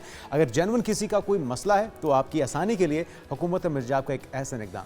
बिल्कुल जी, यहाँ पर एक ब्रेक शामिल करते हैं, आप कहीं मत जाएगा। दीगर हम इश्यूज होंगे इस ब्रेक के बाद। Stay with us. Welcome back. और जिस तरह से हम सभी जानते हैं कि एक बहुत ही तारीख़ी दिन जिसके लिए इस्लामाबाद में स्टेज सज चुका है, तैयारियां हो चुकी हैं, और बहुत सी दुआओं, बहुत सी उम्मीदों और कुछ खदशात के साथ मुज़ाकरात का दौर आज भी होगा। और सही जो बैठक है जिसमें दोनों फ़रीक़ैन आमने सामने होंगे वो होने जा रहा है हफ्ते के रोज़, जिसमें अमरीकी और ईरानी दोनों जो वफूद हैं उनके अहम मंदूबीन इन मुज़ाकरात को कामयाब बनाने के लिए कोशिश करेंगे इंशाल्लाह। और ईरान का इसके ऊपर मौक़िफ़ आ गया। वो कहते हैं कि इस्लामाबाद में पाकिस्तान में होने वाले मुज़ाकरात में शिरकत करेंगे, शरीक होंगे, लेकिन अमेरिका की धोखादही वाली जो फितरत है उस पर शकूक हैं। ईरान की जानिब से ईरान के नायब सदर मोहम्मद रज़ा आरिफ ने यह कहा है कि ईरान इस्लामाबाद में होने वाले मुज़ाकरात में फ़ौल तौर पर शिरकत करेगा, ताहम अमेरिका की धोखादही वाली फितरत के सबब गहरे शकूक व शुबहात बाकी रहेंगे। इसी पर बात करेंगे। हमारे साथ डॉक्टर उसामा शफीक साहब, माहिर मशरक़ वस्ती आमूर, हमारे साथ मौजूद हैं। तो डॉक्टर साहब, आप ही से जानेंगे, जिस तरह से हम भी इन खदशात का इजहार कर रहे हैं कि बहरहाल जिस तरह की अमेरिका की रिवायत रही है, इजराइल की शरारत रही है और नापाक अज़ाइम रहे हैं, तो ये खदशात तो बहरहाल रहेंगे। और जिस तरह से बीच में जेरेड कुशनर या स्टीव विटकॉफ भी मौजूद हैं, जो कि इजराइल के स्पोक पर्सन भी कह लें या फिर एक गहरा ताल्लुक या एक गहरा लगाव भी रखते हैं जूइश लॉबी के साथ। तो आप समझते हैं कि जो ईरान के खदशात हैं, दीगर ममालिक के, पाकिस्तान के भी वही खदशात हैं, लेकिन इनको किस तरह से यकीनी बनाया जाए इस अमर को कि ये जो देर पा और जो जंग बंदी हो, इसके ऊपर पहरा जो है वो देना होगा ताकि ये मुस्तकिल बुनियादों पर रहे। जी, बहुत शुक्रिया आपका। जेरेड कुशनर जो सदर ट्रंप के दामाद हैं, वो बुनियादी तौर पे एक यहूदी ख़ानदान से ताल्लुक़ रखते हैं और यही वजह है कि वो कोई सरकारी ओहदा ना होने के बावजूद भी बहुत मशरिक़ वस्ती के अंदर अहम समझे जाते हैं और उनको फिर बाद में स्पेशल एनवॉय भी बनाया गया मशरिक़ वस्ती। और हमास और बाद में ईरान ने हमेशा से जेरेड कुशनर के ऊपर सवालात उठाए हैं और स्टीव विटकॉफ के ऊपर सवालात उठाए, जबकि वो जेडी वेंस को ये समझते हैं कि जेडी वेंस एक ऐसे आदमी हैं जो अमेरिकी नायब सदर हैं कि जिनके ज़रिए मुज़ाकरात के अमल को आगे बढ़ाया जा सकता है। यही वजह है कि इन मुज़ाकरात के अंदर अमेरिकी नायब सदर जेडी वेंस इन मुज़ाकरात की क़यादत करेंगे। तो मेरे ख़्याल में मुज़ाकरात को नतीजा खेज़ बनाने के लिए, जंग को, अमन को देरपा बनाने के लिए, जंग को ख़त्म करने के लिए जेडी वेंस का किरदार सबसे ज़्यादा अहम है। और दूसरी जानिब अगर आप देखें तो उसके अंदर इसराइल को लगाम डालना सबसे ज़्यादा अहम है। और जब तक इसराइल को लगाम नहीं डाली जाएगी, अमेरिका की जानिब से होने वाले कोई भी मुज़ाकरात किसी वक्त भी सबूतास हो सकते हैं। दुरुस्त। ठीक है। तो फिर इसके लिए डॉक्टर उसामा साहब फिर क्या करना होगा इसके लिए? जिस आप भी कह रहे हैं कि इजराइल को नकेल डालना होगी। इजराइल में नेतन्याहू इस वक्त अदालती बहुत सारे केसेस का सामना कर रहे हैं। जैसे ही ये सीज़ फायर हुआ वैसे ही अदालती अमल भी शुरू हो गया और वहाँ पर उन्हें एक कटहरे में भी लाया जा रहा है, एक सख्त किस्म के एहतसाब का सामना भी करना पड़ रहा है। तो क्या समझते हैं कि फिर उनका जो एहतसाब शुरू हुआ है, यही एक तरीका हो सकता है कि उन्हें वहाँ पर एंगेज किया जाए और इस शरारत से बाज रखा जाए? बहरहाल उनके ऊपर जो केसेस चलाए जा रहे हैं वो एलिगेशन बहुत बड़े बड़े हैं। तो क्या समझते हैं कि यही एक वाहिद तरीका हो सकता है, या फिर रिजीम चेंज इजराइल के अंदर, या फिर डोनाल्ड ट्रंप या अमेरिका के अंदर? देखिए, बुनियादी बात यह है कि इजराइल के अंदर से कोई उनके ख़िलाफ़ बहुत नतीजा खेज़ कार्रवाई नहीं हो सकती मेरे नज़र में, क्योंकि आप ये देखिए कि जो कुछ जनूबी लबनान में हुआ, जो कुछ मकबूजा बैतुल मक़दस के अंदर गुज़िश्ता 6-8 महीनों के अंदर हुआ, ख़ास तौर पे ईरान जंग के बाद जो कुछ हो रहा है जनूबी लबनान के अंदर मकबूजा बैतुल मक़दस में, जहाँ पे मुसलमानों को जबरी बेदखल किया जा रहा है और फ़ौज की निगरानी में किया जा रहा है, इसके ऊपर साबिक़ इसराइली वज़ीर आज़म एहूद अलमरट ने न सिर्फ अक़वाम मुत्तहिदा को बल्कि अमेरिका को ख़त लिख के अपील की है। तो इसका मतलब ये है कि अंदर से कुछ नहीं होने वाला। अगर कोई फ़र्द या कोई रियासत उनको लगाम डाल सकती है इसराइल को, तो वो सिर्फ़ और सिर्फ अमेरिका है कि वो अमेरिका अपने आप को इसराइल से गैर मुताल्लिक़ करे और इसराइल को बताए इनफ इज़ इनफ, और उसके बाद ये काम ख़त्म हो सकता है।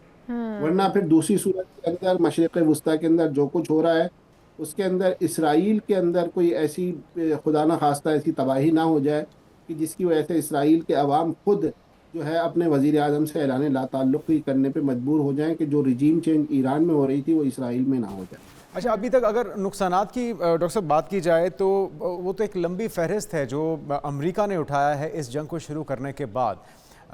सिवाय इस हदफ के कि उनकी लीडरशिप को निशाना बनाया गया, चाहे वो आयतुल्लाह खामनाई हो, अली लारिजानी हो, IRGC के सरबराहान हो, या उनकी टॉप टियर लीडरशिप को निशाना बनाने के बाद उन्होंने जो बाकी अहदाफ सोचे हुए थे वैसा कुछ भी नहीं हो सका, बल्कि पहले से ज़्यादा एनर्जेटिक, पहले से ज़्यादा सख्त गिर इस वक्त जो लीडरशिप है वो कमान संभाल चुकी है। सुप्रीम लीडर भी मुश्तबा खामनाई पहले से ज़्यादा यंग हैं और एनर्जेटिक हैं।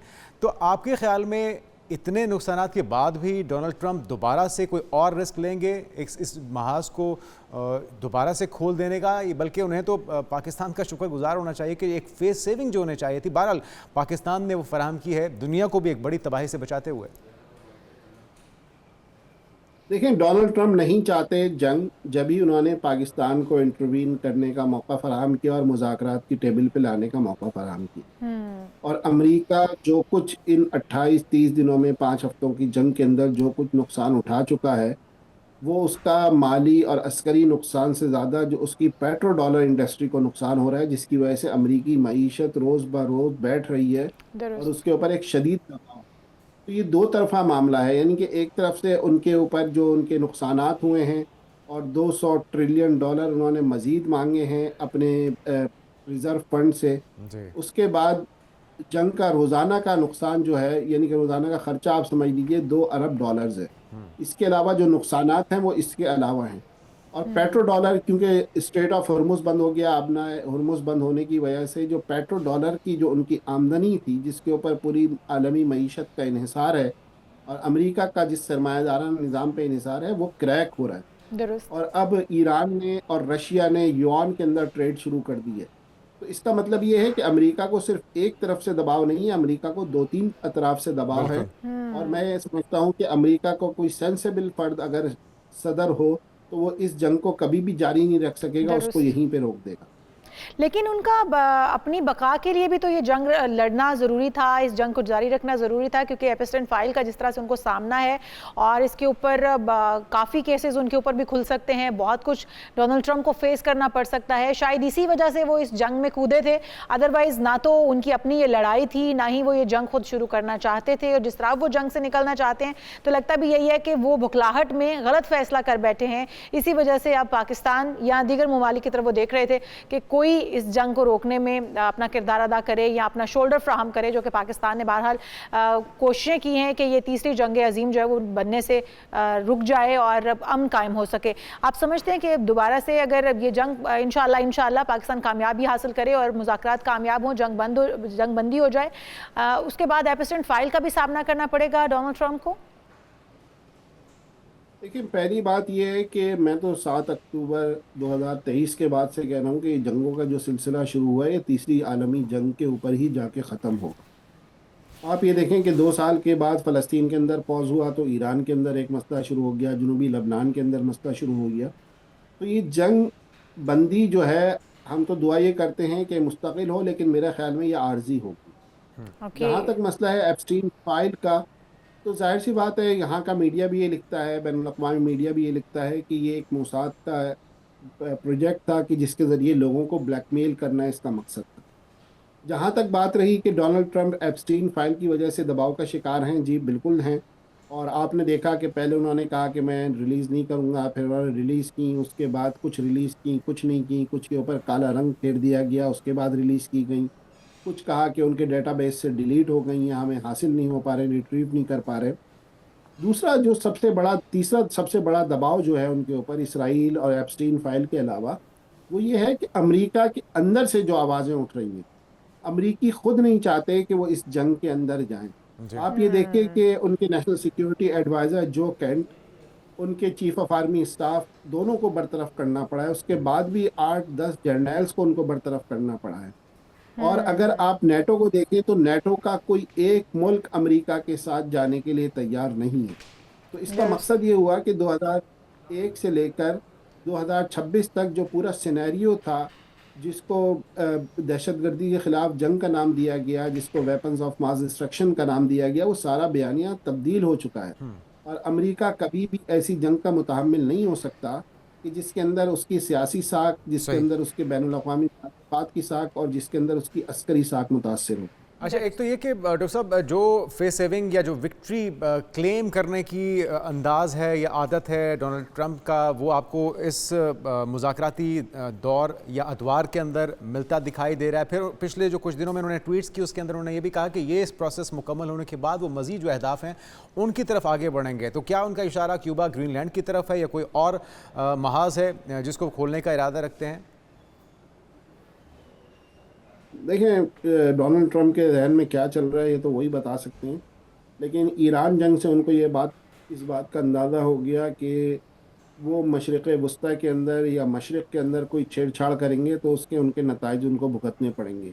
क्यूबा तो वैसे ही एक कोलैप्स स्टेट है। आप ये देख लीजिए, क्यूबा के अंदर 3 महीने से बिजली नहीं है, ऑपरेशंस नहीं हो पा रहे, और जो फ्यूल क्राइसिस है वो उसका इंतहाई शदीद है। इस जंग से क्यूबा को ज़रूर फ़ायदा हुआ है कि वहाँ पे भी अब रशिया ने, रूस ने 2 तेल के जहाज़ भेजे हैं, जिसकी वजह से उनकी कुछ मईशत बहाल होगी। तो इस जंग से न सिर्फ ईरान को एक रास्ता मिला है कि उसके ऊपर से सैंक्शन ख़त्म हो रही हैं, वो अपना तेल बेच रहा है। आपको उम्मीद है कि सैंक्शंस ख़त्म होने जा रही हैं? जी बिल्कुल। देखें, अब इसमें कोई ऐसी बात नहीं है। आप इंटरनेशनल सिनेरियो देख लीजिए कि स्पेन ने अपना सिफारत खाना ईरान के अंदर खोलने का ऐलान कर दिया है। फ्रांस के उन्होंने जो मुग़वी लोग थे या उन्होंने जिन लोगों को अपने पास गिरफ्तार किया हुआ था उनको छोड़ दिया है। पूरा यूरोप ईरान के साथ। ये तो फिर डॉक्टर साहब हमारे लिए भी खुशखबरी हो सकती है। पाकिस्तान की वो तवील अरसे से जारी जो मंसूबा है पाइपलाइन का, तेल और गैस वहाँ से आएगा तो हमारे लोगों को भी रिलीफ मिलेगा फिर। ठीक है, इसके ऊपर मैं कोई कमेंट नहीं कर सकता कि कितनी सैंक्शंस हटेंगी, पाकिस्तान उसका बोझ बर्दाश्त कर सकता है या नहीं कर सकता, क्योंकि देखिए अमेरिकी सैंक्शन जो थी उसके ऊपर यूरोप उसके साथ खड़ा था। अब इस जंग में यूरोप अमेरिका के साथ नहीं खड़ा, जिसकी वजह से यूरोप अपने टाइज ईरान के साथ मुस्तहकम कर रहा है। पाकिस्तान, क्योंकि हमारी माशी हालत दगरगू रहती है, हम अमेरिका के मोहताज रहते हैं, हम IMF के मोहताज रहते हैं। अगर अमेरिका कोई ऐसी सैंक्शन लगाता है तो यूरोप तो उससे बगावत कर सकता है, लेकिन पाकिस्तान कितनी बगावत कर पाएगा? लेकिन अब ईरान का भी मौक़िफ़ बड़ा वाज़ेह है। वो कहते हैं कि हम जंग तो नहीं चाहते लेकिन अपने हकूक़ पर समझौता नहीं करेंगे और सैंक्शंस भी बर्दाश्त नहीं करेंगे। तो लगता ये है कि अब जितनी पाबंदियां ईरान के ऊपर लगाई गई थी इस मुज़ाकरात के अंदर, होने वाले मुज़ाकरात के अंदर, उनको भी उठाया जाएगा, उस पॉइंट को भी उठाया जाएगा कि अब वो तमाम पाबंदियाँ हटाई जाएँ। और जिस तरह से ईरान बहुत सारा कुछ फेस कर चुका है, बहुत सारा नुकसान जो वो उठा चुका है, तो इसलिए उम्मीद ये की जाती है कि ये होने वाले मुज़ाकरात से तमाम जो स्टेक होल्डर्स हैं उनको भी फ़ायदा हासिल होगा और तमाम वो मिडल ईस्ट के ममालिक जिन्होंने काफ़ी कुछ सहा है समेत जो है वो पाकिस्तान, वो सब भी उनका भी अजाला हो पाएगा। डॉक्टर उसामा शफीक साहब हमारे साथ थे, आपका बहुत शुक्रिया डॉक्टर साहब। और खदशात, उम्मीदों के साथ ये सिलसिला चल रहा है, हमारी ट्रांसमिशंस भी चल रही हैं और आज भी हम अभी तक अपने प्रोग्राम में इसी मौजू पर बात कर रहे हैं। और सिर्फ हम ही नहीं कर रहे, पूरी दुनिया कर रही है। पूरी दुनिया इस वक्त पाकिस्तान की तरफ देख रही है, क्योंकि इस वक्त पाकिस्तान ड्राइविंग सीट पे है और 2 फरीक जो कि जंग के दहाने पर थे, एक दूसरे को बॉम्ब बरसा रहे थे, उन्हें टेबल पर लाना भी अभी तक की बड़ी अचीवमेंट है। बिल्कुल जी, और हम यहाँ पर एक ब्रेक शामिल करेंगे, दीगर अहम इश्यूज भी होंगे इस प्रोग्राम का हिस्सा। Stay with us.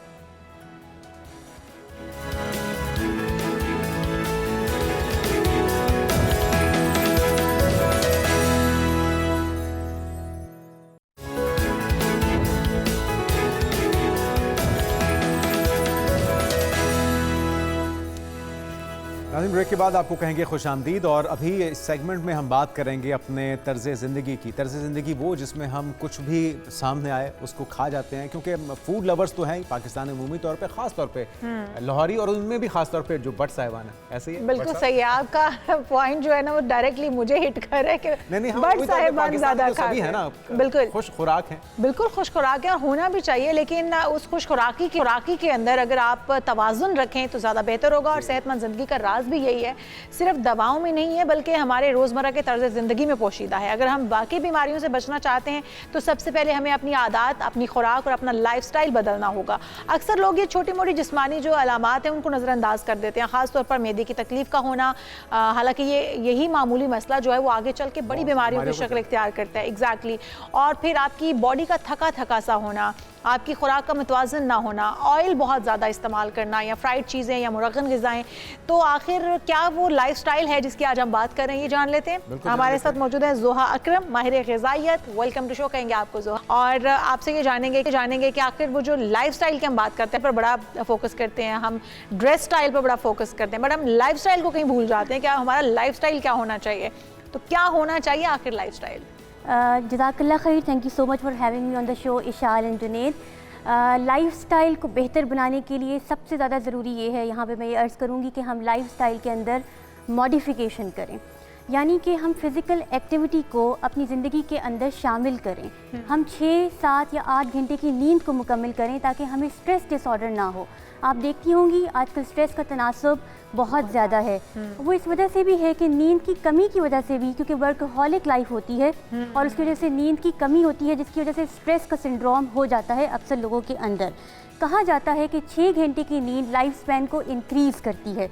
और जो फिज़िकल एक्टिविटी है, चाहे वो वॉक हो, एक्सरसाइज हो, जिम हो या जो भी आप कर रही हैं, उससे हमारे अंदर गुड हार्मोन्स, हैप्पी हार्मोन्स पैदा होते हैं जो कि स्ट्रेस को एलिविएट करते हैं। इसलिए बहुत ज़रूरी है कि हम फिज़िकल एक्टिविटी को अपनी ज़िंदगी का हिस्सा बनाएं।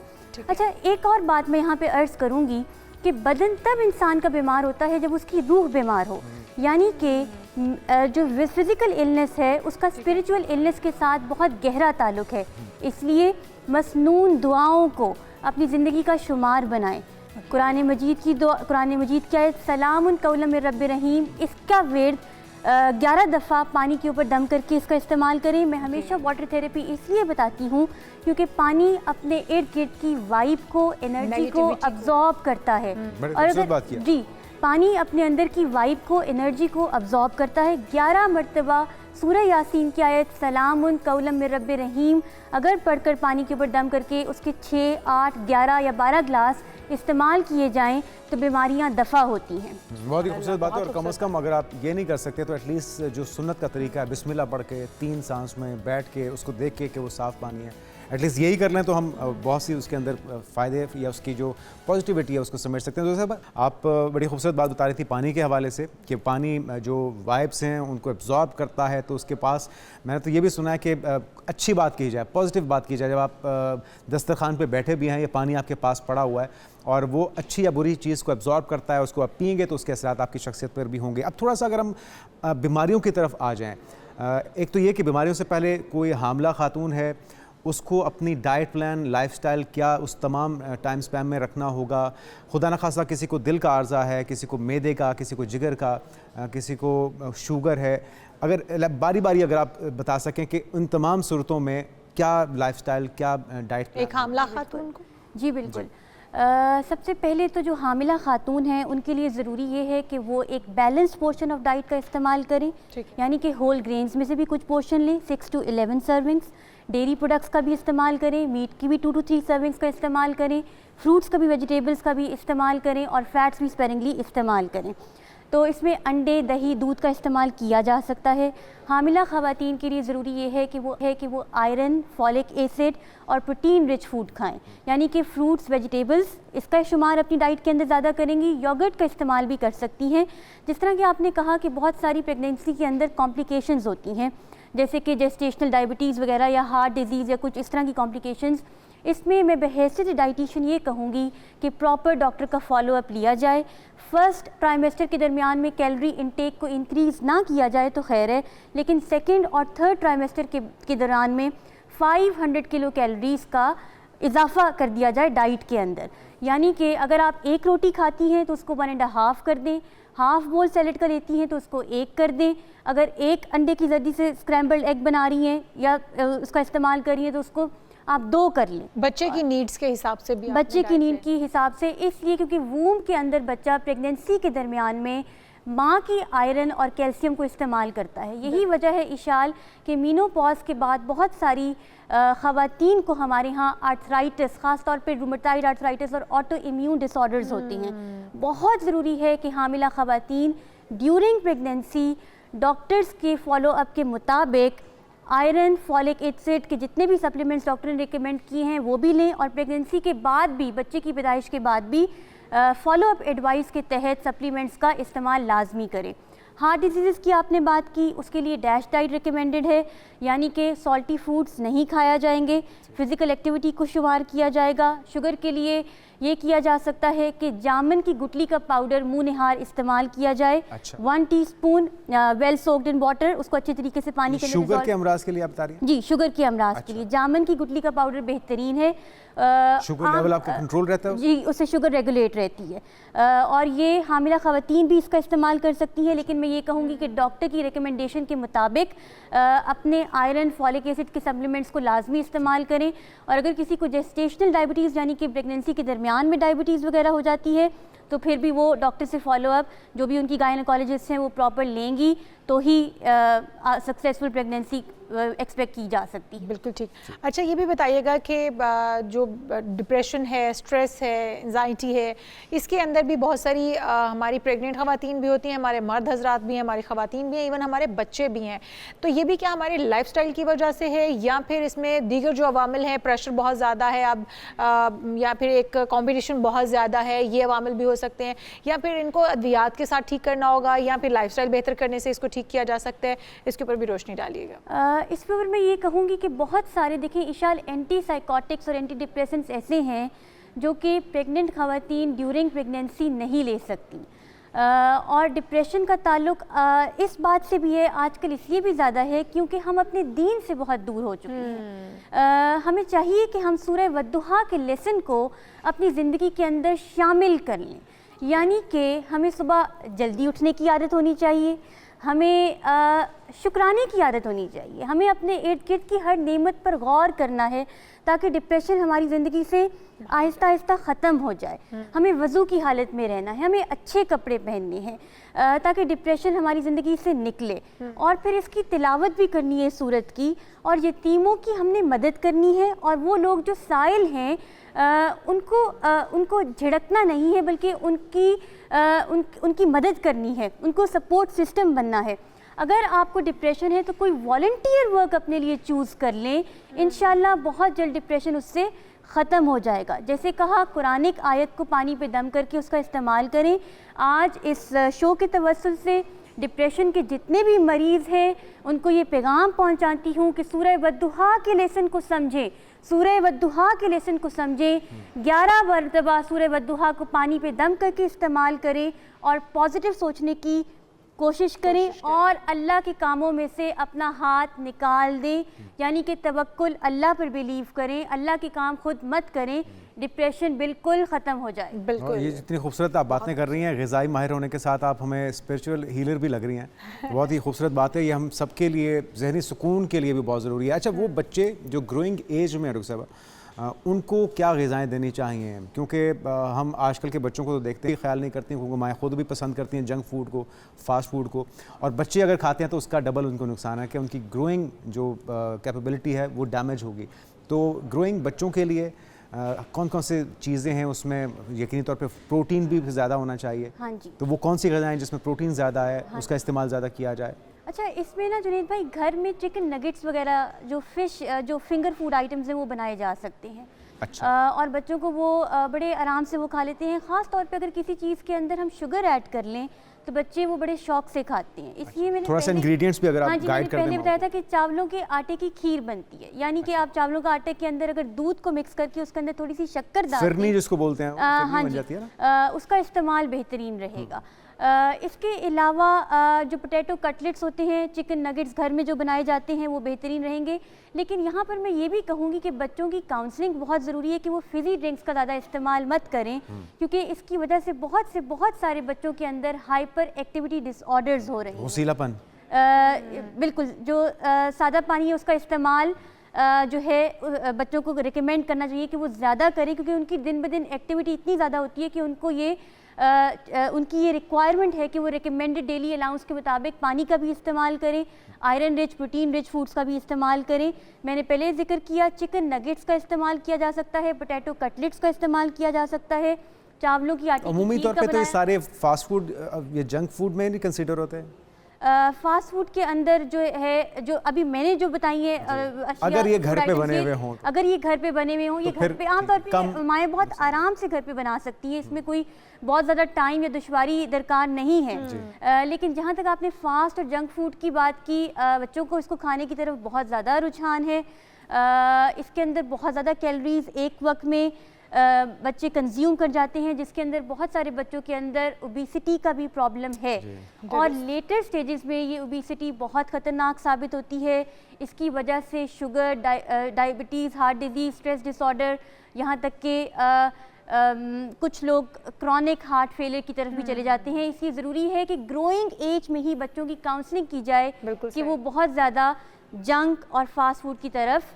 अच्छा ज़ोहा, हम ये देखते हैं कि जहाँ पर हम मुतवाज़न ग़िज़ा की बात करते हैं तो कुछ लोग बड़े ही इस चीज़ को लेकर सीरियस भी होते हैं। वो कहते हैं कि जी प्रोटीन इतनी होनी चाहिए, कार्ब्स इतने होने चाहिए, इसके अंदर फ़ैट इतनी होनी चाहिए। अब हमें क्वांटिटी का नहीं पता। एक आम देखने वाले जो इस वक्त हमारे बैठे होंगे नाज़रीन, उनको नहीं पता कि कार्ब्स किससे मिलेंगे, प्रोटीन किससे मिलेगी, फ़ैट किससे मिलेगी और फिर इनको पोर्शन वाइज किस तरह से डिवाइड करना है। तो अगर आप जाते जाते इसको थोड़ा सा समराइज़ करते हुए बता दें कि किस तरह से हम ये कर सकते हैं। अच्छा, प्रोटीन, फ़ैट और कार्ब्स कोई हार्ड एंड फास्ट रूल नहीं। आप होल ग्रेन्स का इस्तेमाल करेंगे, यू आर गेटिंग कार्बोहाइड्रेट्स, यानी कि राइस, होल ब्रेड और चपाती, दैट इज़ कार्बोहाइड्रेट्स। तो इसकी अगर आप दिन में सुबह दोपहर शाम एक सर्विंग ले रहे हैं तो आपकी कार्बोहाइड्रेट की कंप्लीट हो रही है। प्रोटीन, अगर आप चिकन, रेड मीट, एग का इस्तेमाल कर रहे हैं तो उससे आपकी रिक्वायरमेंट इससे हो रही है। फ़ैट के अंदर देसी घी का इस्तेमाल किया जा सकता है। इसके अंदर vitamin A, D, E and K है और ये हार्ट डिजीज़ को प्रिवेंट करता है। मैं कहूँगी कि अपनी डेली लाइफ के अंदर कॉफ़ी के अंदर आधा चम्मच देसी घी का इस्तेमाल करें, इससे भी डिप्रेशन एलिविएट होता है और आप देखेंगे कि काम के अंदर एनर्जी आई है। इसका सही वक्त क्या है? आप दोनों भी इसका इस्तेमाल बिल्कुल हम करेंगे। मैं इसलिए जानना चाह रहा हूँ इसका सही वक्त क्या है? निहार मुंह इसको या खाने के बाद या पहले? निहार मुंह नहीं, ब्रेकफास्ट के साथ लें। ब्रेकफास्ट के साथ, उसके आफ्टर। अच्छा, मैं वैसे देसी घी पानी के साथ, गर्म पानी के अंदर निहार मुंह लेती हूँ, तो अब मैं ब्रेकफास्ट के साथ ब्रेकफास्ट के साथ इसका इस्तेमाल। बहुत शुक्रिया। हमारे साथ डॉक्टर ज़ोहा अकरम, माहिर ग़िज़ाइयत मौजूद थी और बहुत ही मुफीद मशवरे हैं उनके, और आप भी इन पर अमल करके एक हेल्थी लाइफस्टाइल अपनाते हुए अपनी ज़िंदगी को बहुत सारी परेशानियों से, बीमारियों से महफूज रख सकते हैं। जी हाँ, अब आगे बढ़ते हैं नाज़रीन। और आज होम्योपैथी का आलमी दिन भी है और बहुत सी बीमारियों का इलाज उससे मुमकिन हो पाया।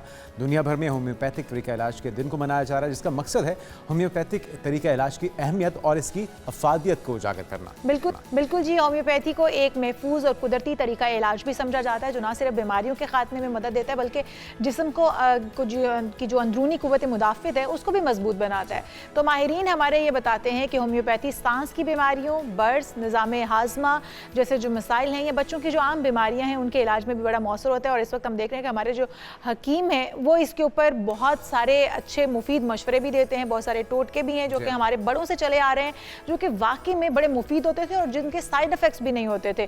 तो इस तरह के जो आज होम्योपैथी का डे मनाया जा रहा है, तो इस तरह की दवाइयों को प्रमोट करना भी इसका बेसिक वजह है। हम यहाँ पर एक ब्रेक शामिल करते हैं। ब्रेक होगी और ब्रेक के बाद आपके किस तरह से जो हमारी नौजवान नस्ल है, जो हमारी यूथ है, जो बैरून मुल्क जाना चाहती है, कहाँ पर क्या अपॉर्चुनिटीज़ उनके लिए हैं और तरीका क्या होना चाहिए, एक ब्रेक के बाद। Stay with us.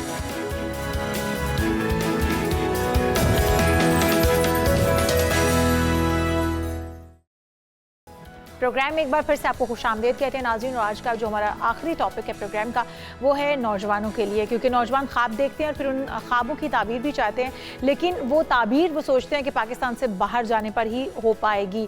अपने मुस्तकबिल को मजबूत बनाने के लिए, अपने करियर को जब सोचते हैं वो, तो फिर वो बाहर का सफ़र करना ज़्यादा बेहतर समझते हैं, बजाय इसके कि वो यहाँ पर अपॉर्चुनिटीज़ देखें, यहाँ पर वसाइल पैदा करें दूसरों के लिए और अपने लिए, वो यहाँ से जाना बेहतर समझते हैं। कुछ बच्चों का एजुकेशन के लिए और कुछ बच्चे बिजनेस या जॉब्स के लिए भी जाना चाहते हैं। बिल्कुल, और इस सारी सोच के बाद सवाल यही जहन में आता है कि कहाँ का रफ्ता सफ़र शुरू किया जाए और कहाँ पे अपने मुस्तकबिल को तलाश किया जाए। वैसे तो हमारा दीन भी कहता है कि हिजरत में बरकत होती है, लेकिन ये बरकत आपके लिए सूटेबल है या वबाल जान खुदा न खास्ता ना बन जाए, आपको एक बेहतर और महफूज मुस्तकबिल फराहम कर सके। इसी की रहनुमाई के लिए इंजीनियर मोहम्मद जाबिर साहब करियर काउंसलर हैं, हमारे साथ शो में मौजूद हैं। आपको जाबिर भाई, सर आपने इनवाइट किया मधु किया इस प्रोग्राम में। अच्छा, आप क्या मशवरा देंगे इस वक्त, जिस तरह हम ब्रेक में भी बात कर रहे थे, हर तरफ अफरा तफरी का आलम है। जो अमेरिका में रहने वाला है वो अमेरिकी गवर्नमेंट से नाखुश है, बरतानिया में भी इस वक्त क्राइसिस चल रहा है, और मिडल ईस्ट में हमने देख लिया जिन जगहों को सबसे ज़्यादा महफूज समझा जाता था, आज वहाँ से लोग टूरिस्ट भी भागना चाह रहे हैं, तो अपने लोग किस तरह से वहाँ पर सर्वाइव कर पा रहे होंगे। तो अभी इन हालात में भी और अमूमी तौर पे अगर चीज़ें नॉर्मलाइज हो जाएं, हम दुआ करते हैं कि जिस तरह से इस वक्त बैठक लग रही है इस्लामाबाद में भी, तो बेहतर ऑप्शंस क्या हैं नौजवानों के पास, और फिर उसके बाद तरीक़ाकार क्या होना चाहिए? सबसे पहले तो हमें ये समझना होगा कि जो पाकिस्तान से मूव कर रहा है वो कौन सी क्लास है। उसमें डिफरेंट 2 क्लासेस अगर हम इसको डिवाइड करते हैं, एक वो है जो स्टूडेंट हैं, स्टडी वीज़ा के लिए अब्रॉड के लिए अप्लाई करते हैं, मुलाजमत के लिए, ठीक है। दूसरी वो है जो प्रोफेशनल कैटेगरी आती है, स्किल्ड वर्कर आता है, जो कि इमिग्रेशन पर्पस के लिए अप्लाई करता है। इमिग्रेशन से मुराद ये है वर्क वीज़ा के लिए अप्लाई करते हैं, फैमिली सेटलमेंट के लिए करते हैं, परमानेंट रेजिडेंसी के लिए करते हैं, और सिटीज़नशिप के लिए अप्लाई करते हैं। ये कैटेगरीज आती हैं, इमिग्रेशन में फॉल करती हैं। ये दोनों क्लासेस जो हैं वो अप्लाई करती हैं। अब अगर पाकिस्तान की सिचुएशन बताई जाए 2025 के अगर स्टैट्स हम सामने रखें ब्यूरो ऑफ इमिग्रेशन पाकिस्तान के, तो तकरीबन 7,62,000 पाकिस्तानियों ने मुल्क छोड़ा है 2025 में। अच्छा, इसमें जब कैटेगरी उन्होंने बताई कि जो प्रोफेशनल क्लास को अगर देखा जाए तो वो 18,000 अबव थे जो प्रोफेशनल क्लास थे। उसमें जो डॉक्टर्स की तादाद बताई गई वो तकरीबन 3,795 डॉक्टर्स हैं जो कि हाईली स्किल्ड वर्कर। ये वही है ब्रेन जिसको कहा जाता है, ब्रेन एक्सपोर्ट की हम तो अब बात करते हैं। और अगर इंजीनियर्स की बात करें तो 5,946 इंजीनियर्स हैं।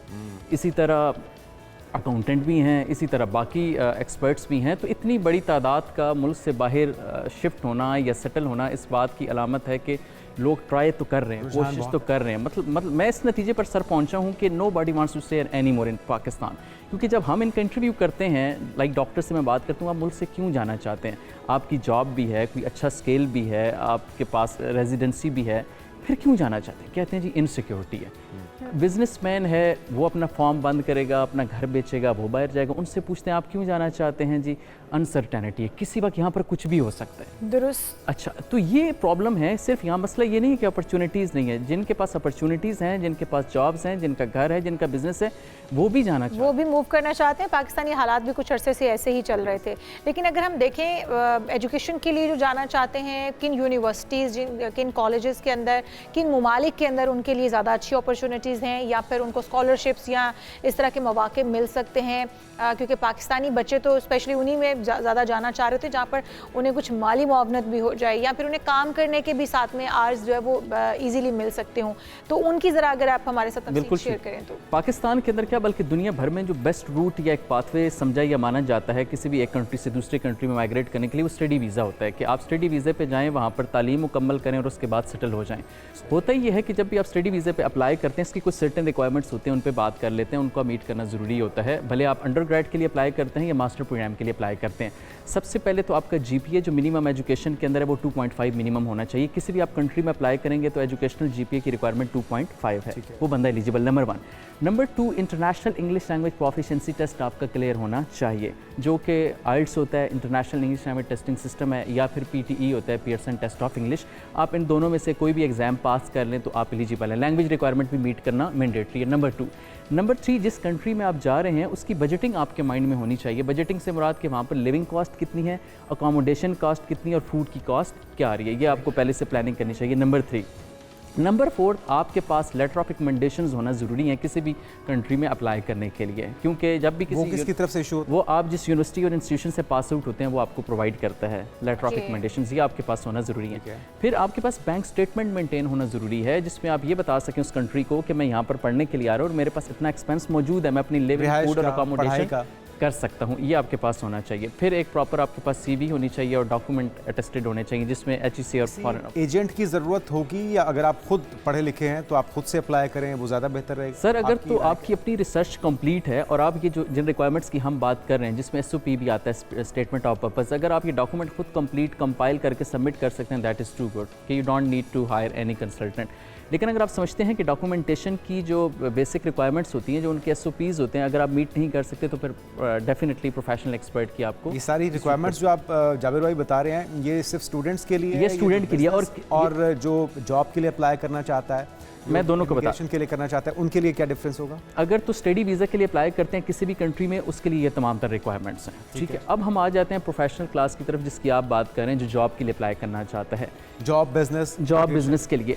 इमिग्रेशन की अगर बात करें, अगर हम जॉब को सामने रखें या सिटीजनशिप की बात करें या परमानेंट रेजिडेंसी की बात करें, 4 बेसिक एलिमेंट्स देखे जाते हैं। सबसे पहले क्वालिफिकेशन आपकी मिनिमम ग्रेजुएशन होनी चाहिए, नंबर 1 मिनिमम है ये रिक्वायर। उसी फील्ड का रेलिवेंट एक्सपीरियंस मिनिमम आपके पास 3 इयर्स का होना चाहिए। English language proficiency test PTE आपका क्लियर होना चाहिए और आपकी जो आइडियल एज है वो बिटवीन 25 to 34 होनी चाहिए। अगर आप ये रिक्वायरमेंट्स मीट करते हैं तो आप एलिजिबल हैं ऑस्ट्रेलिया के लिए, न्यूजीलैंड के लिए, कनाडा के लिए इमिग्रेशन के लिए। उसके बाद फिर कंपटीशन स्टार्ट होता है, वो ये देख 25 आपने एज लिमिट 25 मिनिमम और मैक्सिमम जो है वो 34, ये एक आइडियल ब्रैकेट है 34। और अगर आप 40 प्लस हैं, यानी कि हम तो भूल जाएं, अच्छा जो मैक्सिमम है वो 44 तक आपके पास है, अभी भी टाइम, आप अप्लाई कर सकते हैं। हाँ, मैं जल्दी से अप्लाई कर लूँ। आपको अप्लाई करना चाहिए। अच्छा, उसमें ये होता है कि जो कंट्रीज़ हैं वो सिर्फ पाकिस्तान के लोग तो ज़ाहिर अप्लाई नहीं कर रहे, उसमें बांग्लादेश भी कर रहे हैं, नेपाल, इंडिया भी कर रहे हैं। वो फिर मेरिट पे देखते हैं कि मैक्सिमम एक अच्छा कैंडिडेट उनके लिए कौन सा है। एक ऐसा बंदा आएगा जिसने MS, MPhil या PhD की होगी।